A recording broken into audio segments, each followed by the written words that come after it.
In this lesson, I'm going to talk to you about syllables.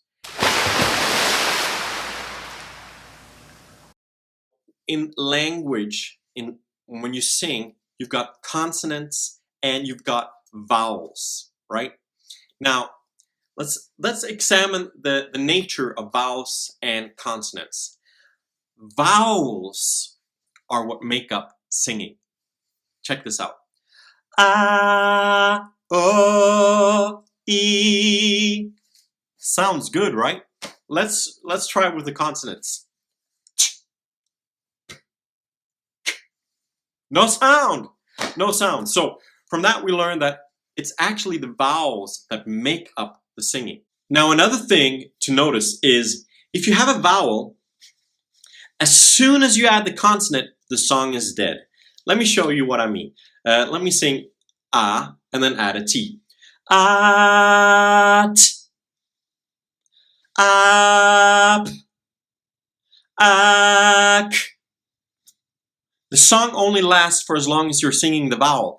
As soon as you start singing the consonant, the song is over. Now this is very, very important. So, because a lot of people, a lot of unprofessionals, when they sing, they tend to shut down, close down, and like kill their singing by using the consonants wrongly. They just sing the words the way they speak them, which is not how you're supposed to sing them. The way you sing words and the way you speak words are different, which is what I'm going over in this course. So check this out. As far as singing is concerned, we want to sing the vowels. We don't want to sing the consonants. Luckily, consonants are good for one thing. Consonants are great to start a word with or start a syllable with. For example, if you can, I guess I'm on A today. So let's say ah.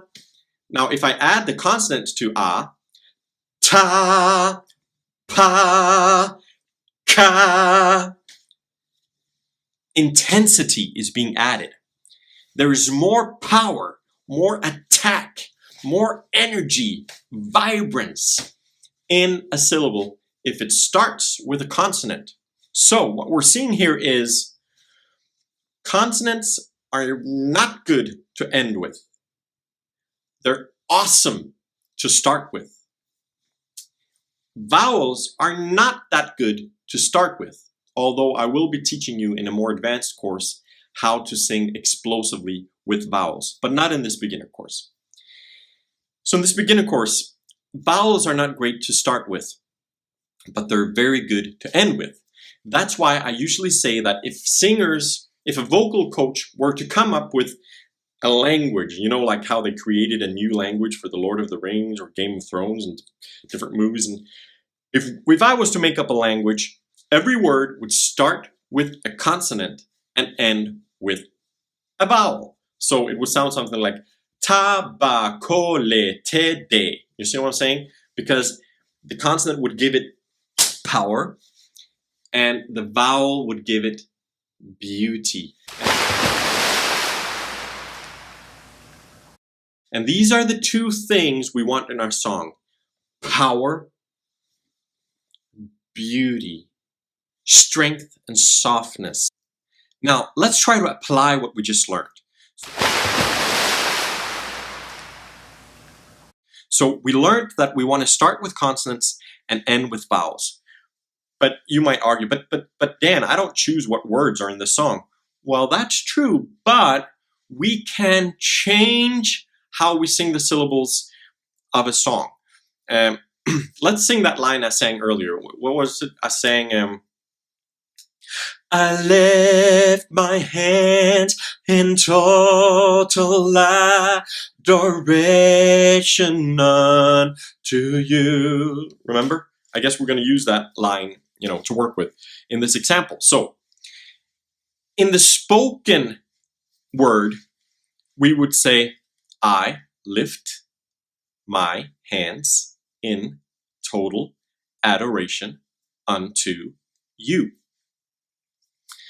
But that we can't do that because it breaks the rule we're trying to do here. Because like say I is fine, but lift ends on a consonant, and we said we don't want to end on a consonant, right?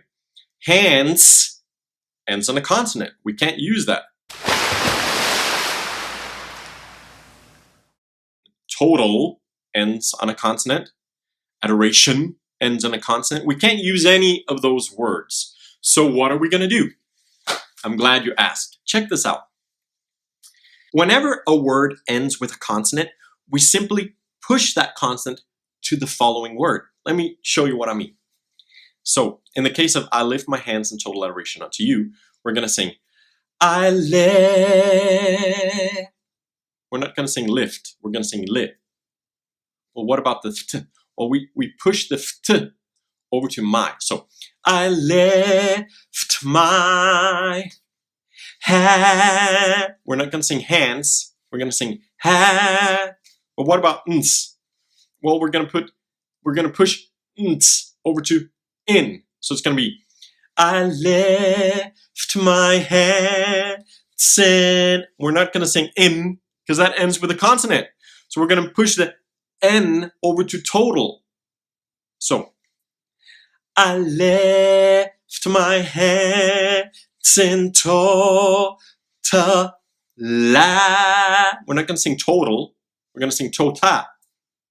Not total adoration, but tota l'adoration. None to you. Not total adoration unto you, but tota l'adoration. None to you. So I hope you're catching this. I'm going to write something on my Keynote program so you can kind of read on the screen there what I mean. So let me demonstrate one last time. I lift my hands in total adoration unto you.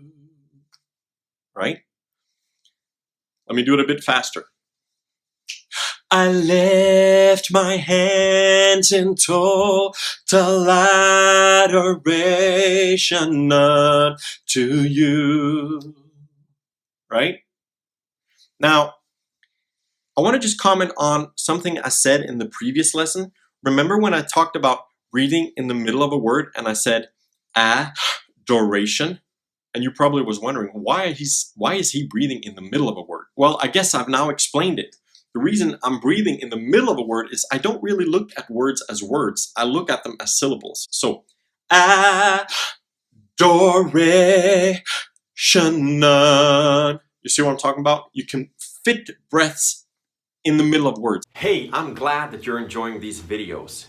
But honestly, the one-on-one experience with a live lesson is much better and really accelerates the learning. So I encourage you to check out TheArt.info for more information on live online lessons. Hope to see you there. Bye.